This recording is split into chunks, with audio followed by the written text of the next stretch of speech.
জামাত বিএনপিকে কটাক্ষ করে বিভিন্ন বক্তব্য দিচ্ছে। এই বিষয়ে আপনি কি বলতে চান? প্রিয় ভিউয়ার্স, আসসালামু আলাইকুম।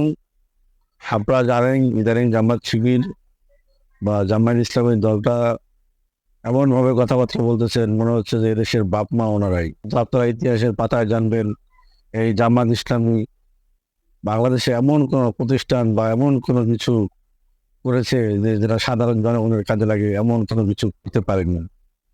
সবারই অবদান আছে। আপনার বঙ্গবন্ধু শেখ মুজিবুর রহমানের অবদান আছে। এদের স্বাধীন করার সবচেয়ে বড় ভূমিকা রেখেছিলেন সে। শহীদ প্রেসিডেন্ট জিয়াউর রহমান, আপনারা জানেন তার যুগ ছিল স্বর্ণযুগ।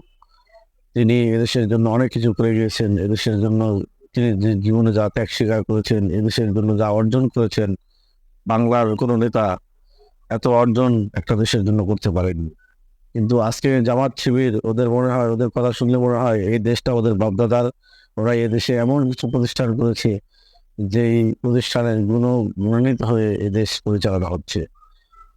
আজকে শুধু জামাত ইসলাম নয়, জামাত ইসলাম বলেন, ওই যে হাত পাখার ইসলামী আন্দোলন, তাদের ভাষ্য মোতাবেক এরকমই বোঝা যায় তারা ধর্মীয় নেতা, কিন্তু ধর্মের ধর্মীয় ভাবে যে এমন কিছু এই বাংলাদেশে করেছে তার কোনো নজির নেই। তারা কোনো ধর্মীয় এমন কোনো বড় প্রতিষ্ঠানও করতে পারেনি যে সেই প্রতিষ্ঠানে সারা বিশ্ব থেকে লোকজন এসে পড়াশোনা করে। তারা ইসলামী এমন কোনো বিশ্ববিদ্যালয় করতে পারেনি যে প্রতিষ্ঠানে সারা বিশ্ব থেকে লোক এসে পড়াশোনা করে।